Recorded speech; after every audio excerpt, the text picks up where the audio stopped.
Shalom anak-anak, hari ini kita akan belajar tentang tajuk Allah memenuhi janjinya pada hari Pentakosta.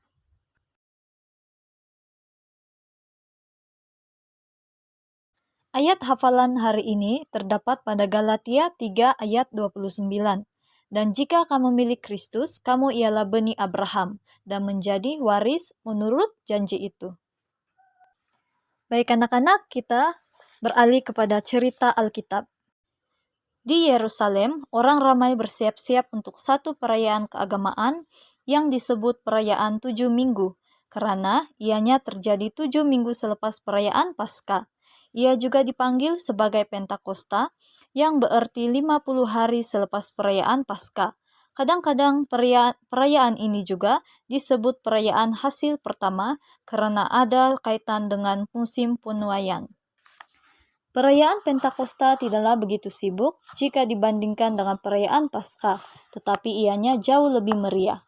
Orang Yahudi yang tinggal di Palestina dan dari luar negeri akan berkumpul bersama-sama di Yerusalem. Mereka merayakan perayaan hasil pertama karena penuaian gandum sudah berakhir. Mereka datang dengan penuh sukacita untuk mengucap syukur atas berkat hasil penuaian. Mereka membawa persembahan ke Bait Allah.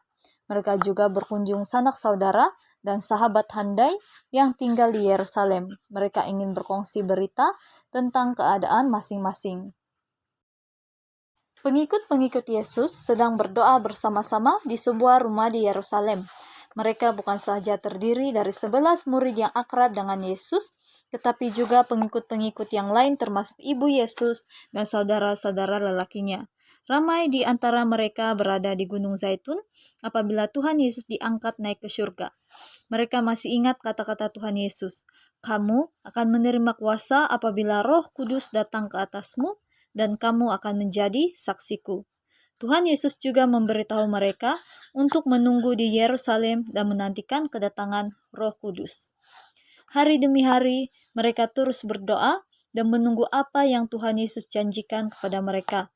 Pada pagi hari yang ke-10, tiba-tiba terdengarlah satu bunyi seperti deru angin kencang yang memenuhi tempat di mana mereka sedang berdoa. Ada lidah-lidah yang seperti api hinggap di atas kepala setiap orang daripada mereka.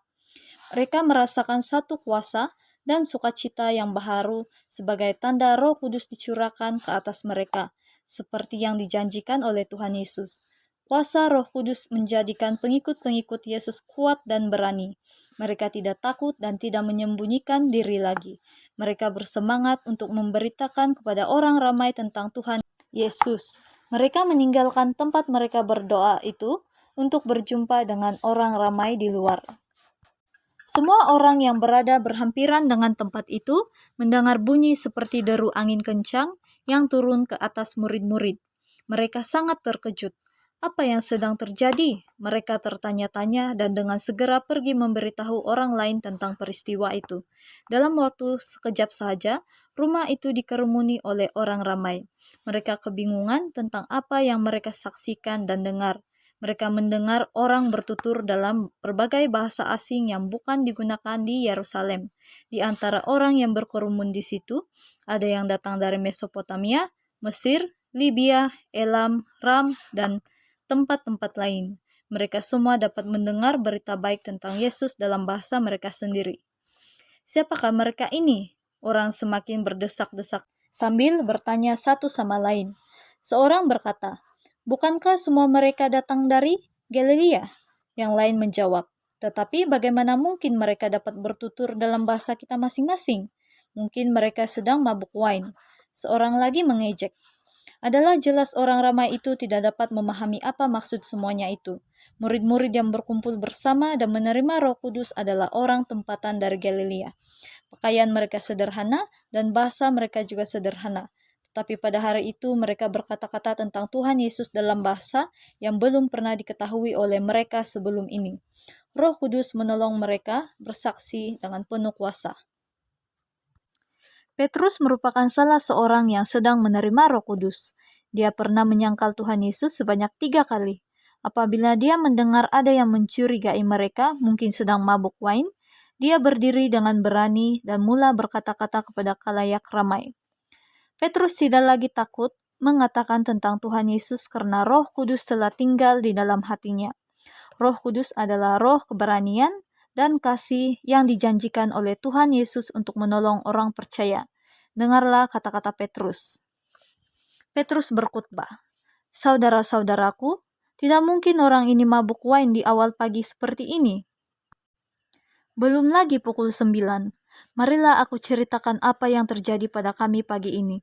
Pada hari ini apa yang dinubuatkan oleh Nabi Yoel dalam Perjanjian Lama telah digenapi, bahwa akan berlaku di akhir zaman, firman Allah, aku akan mencurahkan rohku ke atas semua orang. Anakmu lelaki, perempuan akan bernubuat. Orang mudamu akan melihat penglihatan, orang tuamu akan bermimpi. Dan ke atas hambaku lelaki dan perempuan, aku akan mencurahkan rohku ketika itu. Lalu mereka bernubuat. Mereka akan memberitakan hal-hal yang aku beritahukan mereka. Siapa yang menyeru nama Tuhan akan diselamatkan."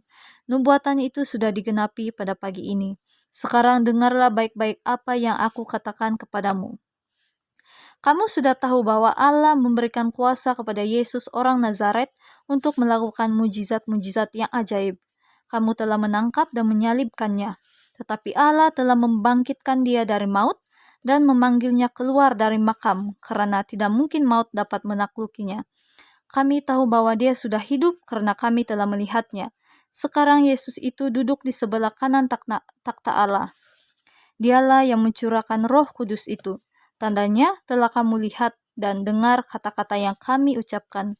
Yakinlah bahwa Allah telah menjadikan Yesus yang kamu salibkan itu menjadi Tuhan, Raja, dan Penyelamat. Ramai orang yang mendengar kata-kata itu terharu karena firman Allah yang menusuk hati mereka. Mereka tertarik untuk mendengar kepada perkataan Petrus tentang kebangkitan Tuhan Yesus.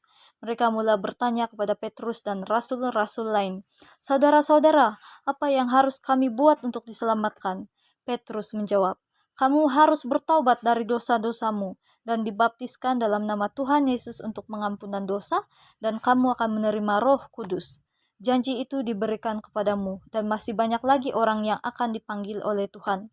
Pada hari Pentakosta itu, 3.000 orang yang mendengar firman Allah yang disampaikan Petrus sadar dari dosa mereka dan bertaubat.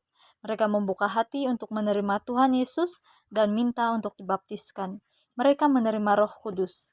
Ramai dari mereka yang baru percaya kembali ke negeri asal. Mereka membawa bersama berita baik yang mereka dengar dan percaya di Yerusalem. Mereka mulai memberitakan di kalangan orang mereka sendiri bagaimana mereka datang untuk percaya kepada Yesus dan Yesus dapat menjadi penyelamat mereka juga. Dengan cara ini, berita baik mulai disebarkan. Malah sampai hari ini masih tersebar kepada setiap bangsa. Demikian cerita Alkitab hari ini. Terima kasih atas perhatian dan Tuhan memberkati.